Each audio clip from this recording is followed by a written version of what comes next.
Hello everyone, how are you all? I hope you're doing well and great.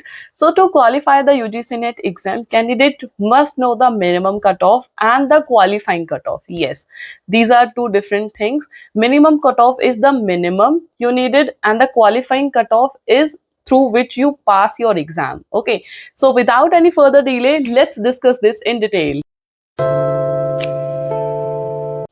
So the minimum marks you need to score across your paper 1 and paper 2 is 40%. Okay, तो ऐसा नहीं है कि 40% आते ही आपका selection हो जाएगा, आप क्वालिफाई कर लोगे, ऐसा नहीं होता, ये आपकी मिनिमम है. ओके, सो लाइक जिन बच्चों के 40% आए हैं वो इसके वो लाइन के ऊपर है और जिनके नहीं आए वो नीचे रह गए. ठीक है, तो अब जिन लोगों का नेट क्वालिफाई होगा, मतलब जो लोग एलिजिबल होंगे फॉर असिस्टेंट प्रोफेसर, वो इसके ऊपर वाले जो स्टूडेंट्स हैं उसके 6% होंगे.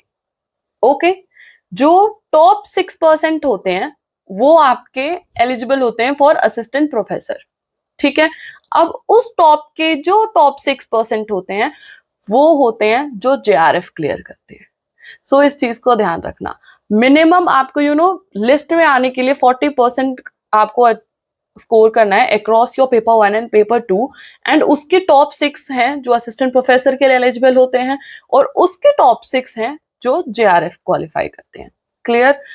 ये आपको डराने के लिए वीडियो नहीं है, ये सिर्फ आपको ये बताने के लिए कि आपको पता होना चाहिए कि आपको कितने मार्क्स स्कोर करने हैं, कितने क्वेश्चंस हैं जो आपने सही करके आने पेपर में. राइट, अगर हम सिर्फ प्रैक्टिस करते रहेंगे और हम अपना 100% देंगे और हमें कहीं ना कहीं दिमाग में ये नहीं रहेगा कि हमने एटलीस्ट 100 क्वेश्चन ठीक करके आने या फिर 95 to 98 क्वेश्चन हमें हमारे करेक्ट होने चाहिए ताकि हम असिस्टेंट प्रोफेसर के लिए या JRF के लिए क्वालिफाई कर लें. ठीक है, तो ये सिर्फ यही बताने के लिए आपको, तो इससे घबराना नहीं है. इस चीज को समझो कि आपने कितने क्वेश्चंस का तो आपने एटलीस्ट टारगेट बना के चलना ही है. ठीक है, सो लास्ट 3 कट ऑफ्स हैं जो मैंने नोट डाउन किया है आपको बताने के लिए कि क्या हो सकती है, कि आपकी एक्सपेक्टेड कट ऑफ आपकी कितनी हो सकती है और कितने क्वेश्चंस तो आपको मिनिमम करेक्ट करके ही आने हैं.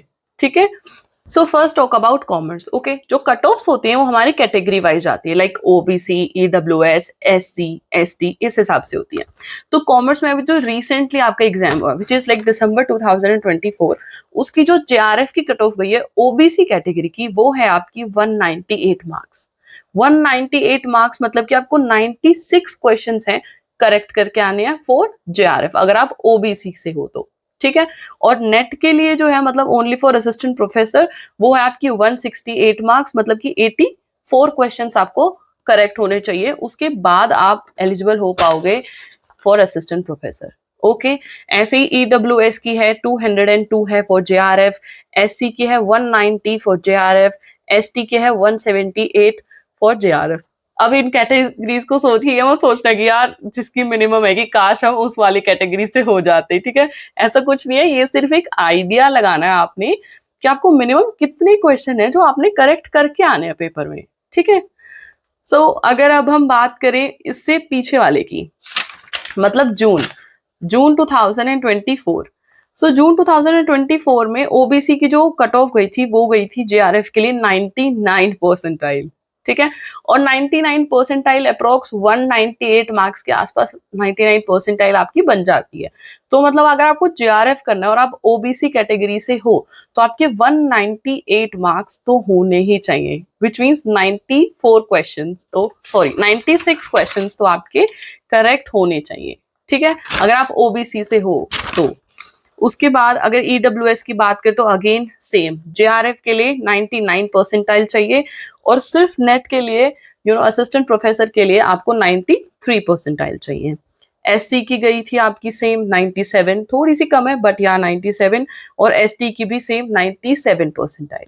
ओके, अगर उससे पिछले साल की बात करें, लास्ट 3 कट ऑफ्स मैंने कंसीडर किए हैं आपको बताने के लिए, तो उससे लास्ट जो है वो है आपका दिसंबर 2023. ओके, सो दिसंबर 2023 की जो कट ऑफ है वो काफी कम है. जैसे आप देखना अभी JRF के लिए आपको सिर्फ 170 मार्क्स चाहिए. अभी जो दिसंबर का पेपर हुआ है उसके अंदर आपको 198 मार्क्स चाहिए JRF के लिए, बट जो प्रीवियस दिसंबर था, इस जो गया उससे भी पीछे वाला, 2023 का, उसके अंदर आपको सिर्फ 170 मार्क्स चाहिए और 142 उसकी असिस्टेंट प्रोफेसर के लिए थे। आप सोचोगे वाओ, पहले कितनी कम आती थी, काश हमने पहले कर लिया होता। ऐसा कुछ नहीं है। जो दिसंबर 2023 का पेपर था वो बहुत काफी उसका लेवल बहुत हाई था। तो अगर आपका पेपर बहुत हाई लेवल का आ रहा है तो घबराने की कोई भी बात नहीं है, उसकी जो कट ऑफ है वो थोड़ी कम जाएगी। अब खुद सोचो, कहाँ 198 एंड कहाँ पे आपका सिर्फ 170, फर्क है ना। तो वो इसलिए फर्क है क्योंकि लेवल का आपका जो क्वेश्चन पेपर है वो उस टाइम पे बहुत हाई लेवल का आया था, काफी टफ था वो बच्चों के लिए, इसलिए उसकी जो कट ऑफ थी वो कम गई थी। ये मेनली फोकस करते हैं कि जो आपके टॉप 6% होते हैं ना, टॉप ऊपर के जो 6% स्टूडेंट्स होते हैं, ये उस हिसाब से ही इनकी कट ऑफ बनती है और उस हिसाब से ही बच्चे क्वालिफाई करते हैं। ठीक है, तो इस चीज पे ध्यान देना है आपने। उसके बाद मैनेजमेंट वालों की बात करते हैं। सो मैनेजमेंट का दिसंबर 2024 की जो कट ऑफ थी, ओबीसी कैटेगरी की जेआरएफ के लिए आपको चाहिए 208 मार्क्स। ओके, ईडब्ल्यूएस को 212, एससी को 196 एंड एसटी को 190 मार्क्स चाहिए। ये मैनेजमेंट वालों की दिसंबर की कट ऑफ है। ठीक है, उससे अगर पीछे की बात करें तो 202 मार्क्स चाहिए ओबीसी कैटेगरी को अगर आपको जेआरएफ करना है तो ज्यादा फ्लक्चुएशन नहीं है। जैसे रिसेंटली 208 थी और उससे पिछली वाली है 202। ओके, 202, तो 3-4 क्वेश्चन का गैप आ रहा है, बट ये टोटली डिपेंड करता है कि आपका पेपर का लेवल क्या है और कितने बच्चे आपके ऊपर टॉप 6 के अंदर आ रहे हैं और उनकी क्या परसेंटाइल है, उस हिसाब से ही आपकी कट ऑफ निकलती है। ठीक है, तो उसके बाद अगर मैनेजमेंट वालों का और पीछे जाएं, लाइक जून 2024 में, तो उनकी 202, ईडब्ल्यूएस वालों की 206, एससी की 184, एसटी की 188 मार्क्स आपको चाहिए। ठीक है, अगर असिस्टेंट प्रोफेसर के लिए है सिर्फ, तो वो है आपके 168 मार्क्स चाहिए आपको for assistant professor. Wait a minute, या ठीक है, 168 मार्क्स आपको चाहिए। तो आपको लाइक आइडिया हो रहा है कि आपको कितने क्वेश्चन हैं जो आपको सही करके आने हैं। ठीक है, अगर आप 99 वाले हो, वैसे ऐसा कोई स्पेशल नहीं होता कि वो सिर्फ 99 वाला कि वो ही कर सकता है, अगर आप 99 वाले बनना चाहते हो तो आप कम से कम 100 क्वेश्चन ठीक करके आ जाओ। ठीक है, 150 क्वेश्चन आते हैं, 100 ठीक कर लो, प्रैक्टिस करो कि और अच्छा स्कोर कर पाओ। ठीक है, पर 100 क्वेश्चन आपके ठीक है तो आप सारी चीज में टॉप पे मिलोगे आप। ठीक है, चाहे आप मैनेजमेंट के हो, चाहे आप इकोनॉमिक्स के हो, चाहे आप कॉमर्स के हो, राइट। अभी अगर हम इकोनॉमिक्स की बात करें तो इकोनॉमिक्स का जो अभी लास्ट दिसंबर 2024 था, उसमें ओबीसी की जेआरएफ की कट ऑफ थी 192, ईडब्ल्यूएस की 194, एससी की 178 एंड एसटी की 172। ठीक है, लगभग सबकी 190s की लाइन में ही जाती है। 198, 190 या 202, यही आपकी जेआरएफ की कट ऑफ जाती है।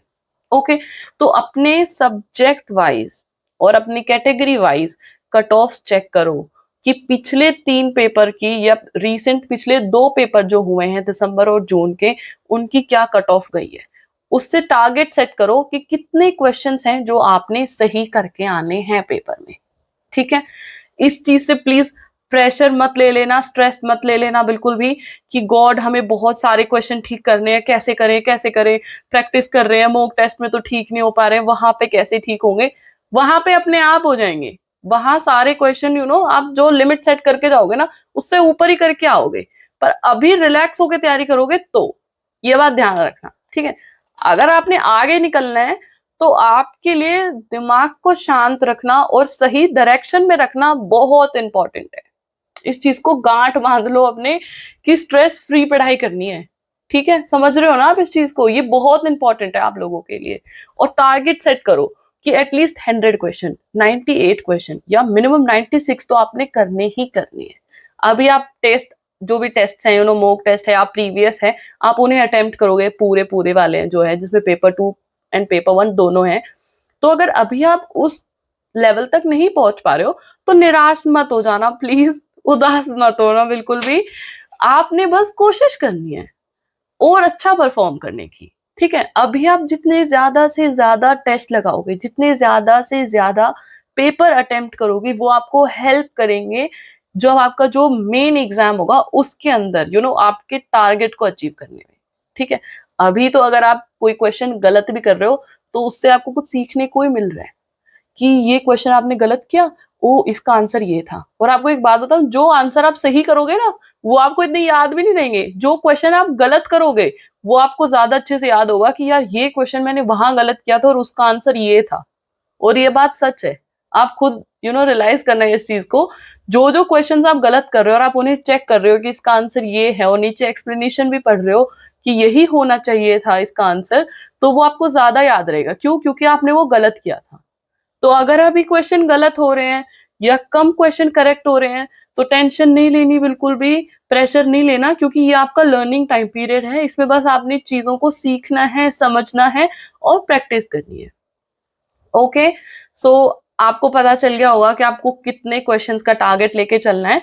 कोशिश करो 96, 98 क्वेश्चंस का, और ज़्यादा हो जाते हैं ऊपर तो बहुत अच्छी बात है, बहुत-बहुत अच्छी बात है। और इससे अगर अभी कम भी हो रहे हैं तो कोई घबराने वाली कोई बात नहीं है, अभी आपके पास टाइम है। अभी आपके पास बहुत अच्छा टाइम है, आप और प्रैक्टिस करोगे तो और अच्छे से हो जाएगा। और ज़रूरी नहीं है कि आप अभी टेस्ट में अगर आपके इतने क्वेश्चन ठीक नहीं हो रहे, तो इसका ये मतलब है कि आपका जो अब जून में पेपर होगा तो उसमें आप नहीं कर पाओगे, ऐसा कुछ नहीं होता। अभी आप जितनी प्रैक्टिस करोगे, उतने ज़्यादा आपके चांसेस बढ़ जाएँगे कि आप अपना वो पेपर और अच्छा दे के आओगे, ठीक है? सो रिलैक्स रहो, काम रहो, प्रैक्टिस करते रहो, फ़ोकस्ड रहो और अपने आप को बहुत खुश रखो, रिलैक्स रखो, क्योंकि यही एक मंत्र है जिससे आप अपने जीवन में आगे जा सकते हो आप, सच में, ठीक है? अपना ध्यान रखो, अपने आप पे बहुत मेहनत करो, क्योंकि ये वही गोल है जो आप अचीव करना चाहते हो, करेक्ट? तो अच्छे से तैयारी करो बस। All the very best. If you need any help please let me know, I am here to help you. All the very best, paper बहुत अच्छा होगा and please subscribe my channel too. Thank you.